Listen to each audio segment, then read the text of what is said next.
For 3 years she had sat quietly in the back row of the church, always arriving before the service began, and never leaving until the last hymn had ended. To the casual eye, she was just another member of the congregation, a woman of discipline and devotion, who respected her faith enough to appear every week. But her silence was not born of spirituality.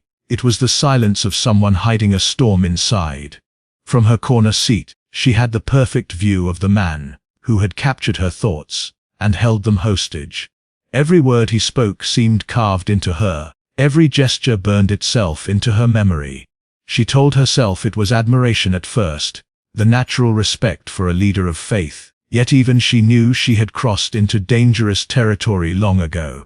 She kept a small notebook inside her handbag, never showing it to anyone. The pages were filled with notes that no sermon could justify.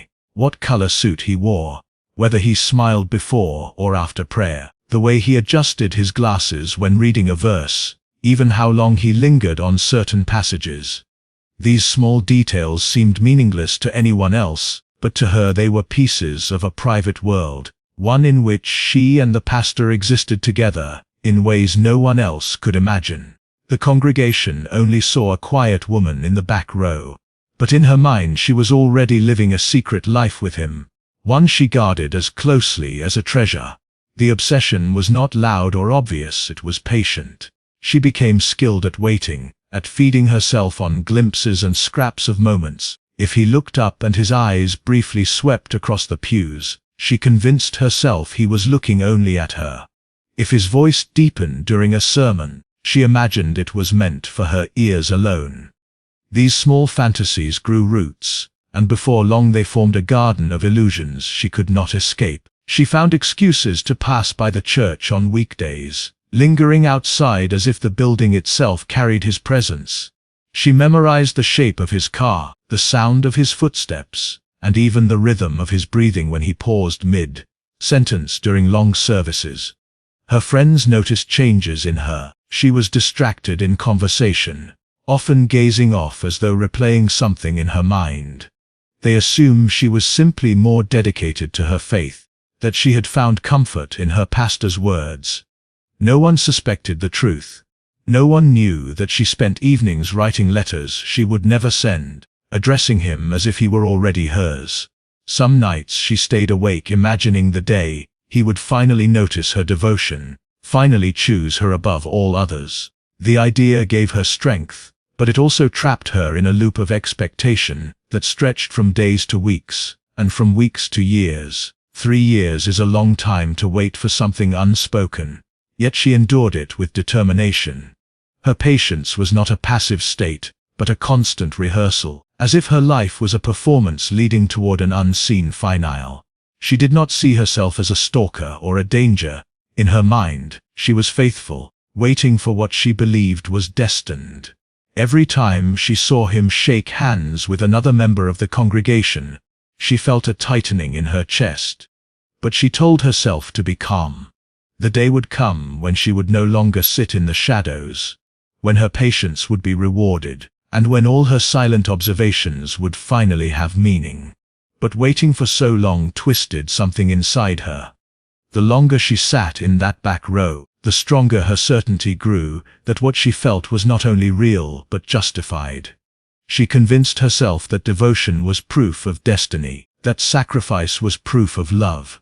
3 years of quiet longing had prepared her for something dangerous, though she did not yet realize it. What had begun as admiration had already darkened into possession, and with every passing Sunday, the line between faith and obsession faded, until it was no longer visible at all.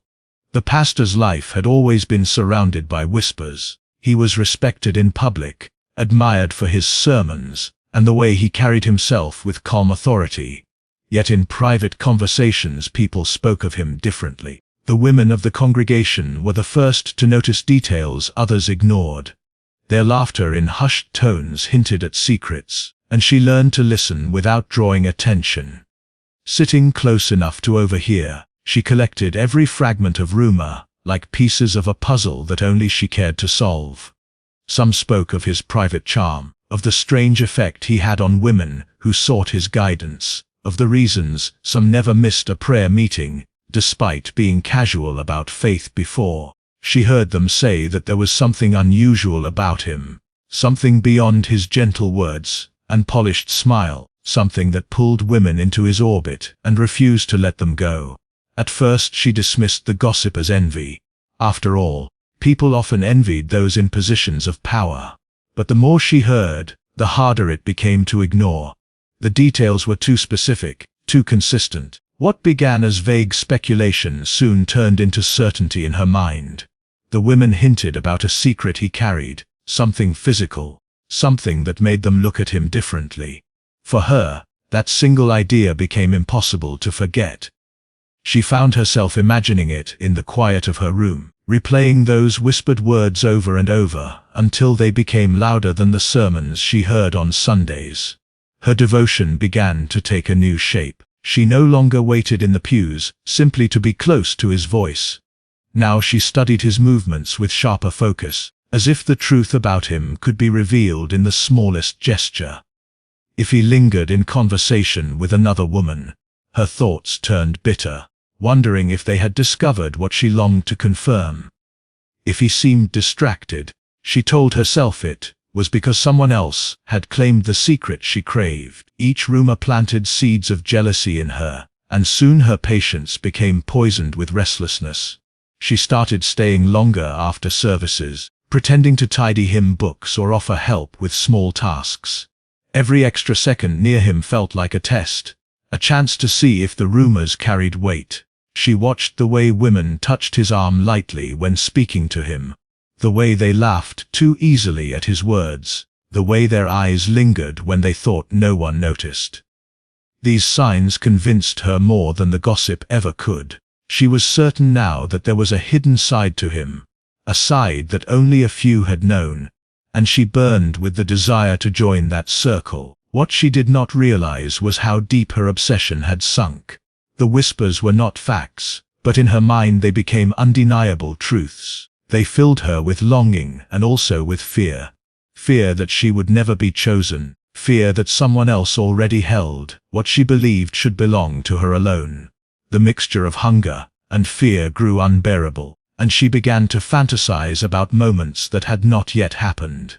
She imagined walking into his office and closing the door, imagined him lowering his voice just for her, imagined secrets spilling into her hands. The fantasies were detailed, vivid, and relentless. Nights became the hardest to endure.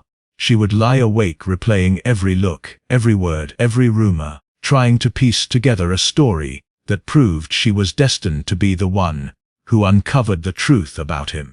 The thought that other women might already know what she did not know drove her into fits of envy she could not control. Each day she returned to church, she did so with more determination, telling herself that patience had its limits. She had waited long enough. The whispers had planted a fire inside her that would not be satisfied by sermons or prayers. She needed proof, and once she had it, she told herself everything would finally make sense. It was never supposed to happen that night, at least not in the way it unfolded. The prayer gathering had ended, and most of the congregation had already left. Candles still burned low at the altar, casting long shadows across the empty hall. She lingered as she often did, pretending to arrange hymn books, her eyes fixed on him as he collected his notes. The silence of the nearly deserted church wrapped around her like a veil, and she felt a strange sense of inevitability, as if 3 years of waiting had brought her to this exact moment. He didn't notice her at first, not until she stepped closer, her hands trembling slightly though her face showed nothing. The air between them felt heavier than usual, and though he spoke of closing the building soon, she hardly registered his words. Her focus was on the closeness, the opportunity, the door that had suddenly opened. She had imagined this scene countless times in her mind, rehearsed it until it felt more real than her own life. But fantasy is never the same as reality, and when she found herself standing inches away from him, something inside her snapped free from restraint. What happened next blurred into instinct rather than conscious choice. The encounter was swift, forbidden, and nothing like the holy space that surrounded them. The whispers she had gathered for years proved true in ways that overwhelmed her senses. What had once been rumor became undeniable fact, and for a fleeting moment she felt the victory of her patience. She had uncovered what she had sought for so long, and yet, instead of satisfaction, a strange unease wrapped itself around her heart. The reality was bigger than the fantasy, and instead of calming the storm inside her, it fed it until she felt more restless than ever. Walking home afterward, she was unable to steady her thoughts. She expected relief, maybe even peace, but instead she felt consumed by a hunger that gnawed at her. She could not stop replaying the details in her head, each memory sharp and burning. What she had wanted for years had finally been hers. But she could not escape the thought that it might not remain hers alone. The whispers of other women now echoed louder in her mind, tormenting her with the idea that she was not special, not chosen, just another name in a hidden list. That thought poisoned her more deeply than waiting ever had. The following days became unbearable. Every glance she saw him give others in the congregation felt like a betrayal. Every handshake or warm smile seemed to mock her, convincing her that he had shared the same secret with them too.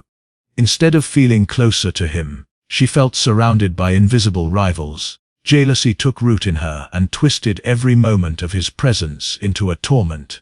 She wanted to confront him, to demand acknowledgement, but she feared rejection more than anything. And so she swallowed her words, letting them rot inside, until they transformed into darker thoughts. She began writing in her notebook again, but the entries changed.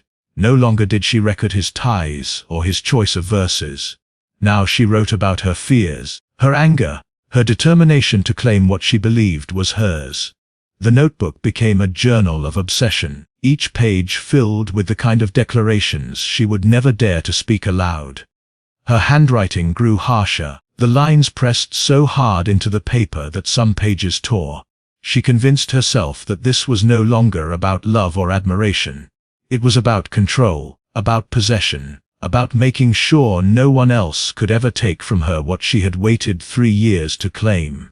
She started to dream at night, dreams where she was the only one left standing by his side, dreams where no rivals existed, dreams that ended with a silence so final it frightened her when she woke. She told herself these were only dreams, but deep down she knew they were beginning to shape her reality. The encounter had not satisfied her. It had changed her. It had awakened something she could not put back to sleep, something that demanded more than just stolen moments. Her desire had shifted into obsession, and her obsession was slowly turning into something much darker, something that whispered of endings rather than beginnings. The night was quieter than usual, the kind of quiet that presses against your ears and makes every small sound feel amplified. She had waited for this moment for years, rehearsed it in her mind so many times that the image of him lying there, unaware, seemed almost inevitable. The house was dark except for the faint glow of a streetlight filtering through the curtains. Every shadow became a guide, every creak of the floorboards a signal that her plan was unfolding exactly as she had imagined. Her heartbeat was steady, though the anticipation burned through her veins like fire. This was not a random act. This was the culmination of 3 years of waiting, watching, and yearning, and she had convinced herself that it was the only way to make the obsession complete. She moved carefully through the house, each step measured, each movement deliberate. She knew the rhythm of his breathing, the rise and fall of his chest in sleep, and it became the signal she had been waiting for. Her hand gripped the pillow, the ordinary household item, now transformed into an instrument of finality. She pressed it over his face, feeling the soft give of the fabric against his skin.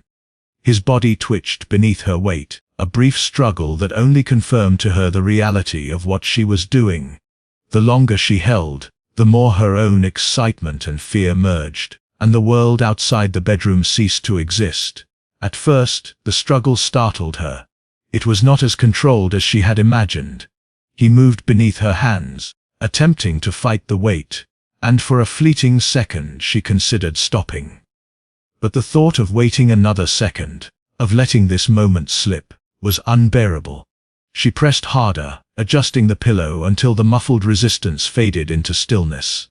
She stared down at him, astonished at the reality of what she had achieved.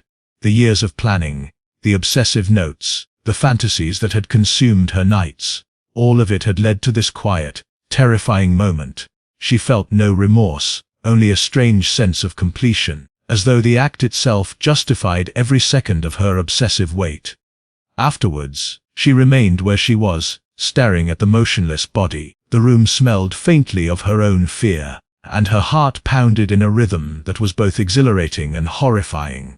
For a long while, she did not move, did not breathe fully, as if to disturb the perfection of the moment would undo everything. The world had contracted into the space between her and him, and in that silence, she realized that her obsession had finally taken shape in a way she could never reverse. She thought of the 3 years she had spent waiting, imagining this exact night, and a chilling satisfaction settled over her. She left the house with the calm of someone who had completed a task long overdue. Outside, the night was still, the quiet now welcoming instead of oppressive.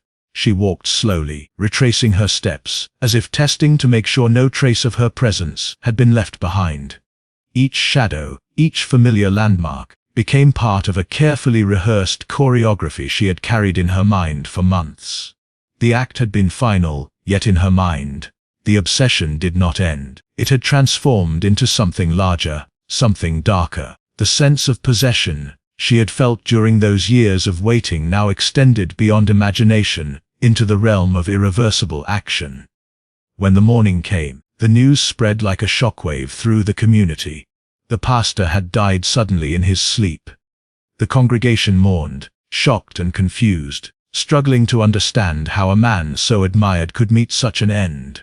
She attended the services quietly, blending in as always, carrying the secret that only she knew. No one suspected the truth, not yet.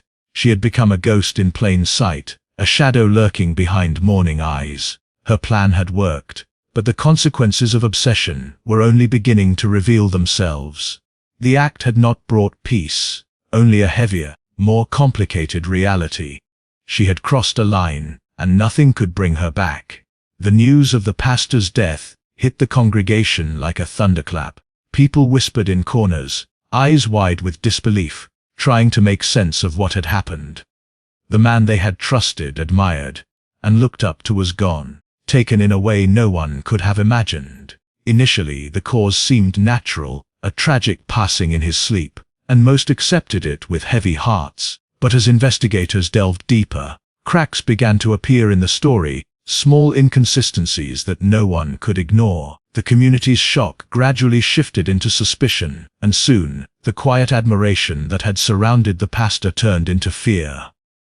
The truth emerged slowly, and when it did, it shattered the fragile calm of the town. She confessed, but not with tears or regret. She confessed with a chilling calm, as though stating facts instead of crimes. She explained, matter-of-factly, that she had loved him too much to allow anyone else to claim him. That waiting 3 years had solidified a claim she felt no one else could challenge. The investigators were stunned by the detail of her obsession, by the meticulous notes and records she had kept for years, each page a testament to her relentless patience. They found her journal filled with years of observation, thoughts, and fantasies, all carefully catalogued, all pointing to the inevitability of what had happened. People in the congregation could not believe that someone so quiet, so devoted, could harbor such dangerous thoughts. Her calm demeanor only intensified the horror. There was no dramatic confrontation, no sudden confession in public. The revelation came in measured tones, as if she were merely stating a fact that everyone should have known all along. The investigators had to piece together the puzzle of her obsession, realizing that what had seemed like admiration had always been something much darker. Every small detail she had recorded over the years was now evidence of premeditation, of a mind that had been steadily building toward this fatal act. As the story spread, fear rippled through the community. People began to question everything they had once taken for granted. How many others had noticed her presence in the back row of the church, her quiet, unwavering attention, and had never thought to suspect danger? The whispers of her obsession grew louder, fueled by the shock that someone could so carefully plan a crime over years without detection. Her obsession had been invisible, hiding in plain sight. And that realization unsettled everyone who had known her as the quiet, faithful woman who had always attended the services without fail. Then came the twist that no one expected. During the investigation, authorities discovered that the pastor had not been her only target. Her obsessive behavior extended beyond him. In her notebook were sketches, observations, and notes about other members of the congregation. Hints that she had already begun focusing on someone else, another man who had caught her eye. The community's fear intensified, as it became clear that her actions were not a singular moment of madness, but the beginning of a pattern. The obsession that had driven her to murder was not satisfied with one victim. It was a force that could continue, silently lurking among them, watching, waiting. The pastor's death became more than a tragic story. It became a warning. It was a story of obsession, patience, and the dangerous transformation of admiration into possession. People who had once considered the church a safe, sacred space now looked around with suspicion. The revelation that the quietest, most devoted observer could harbor such darkness changed everything. The community struggled to reconcile their memories of her with the horrifying reality, and the lingering question remained: who might be next? The fear and fascination that followed would leave a mark long after the funeral candles burned out, a chilling reminder that obsession, when left unchecked, can grow into something deadly and irreversible.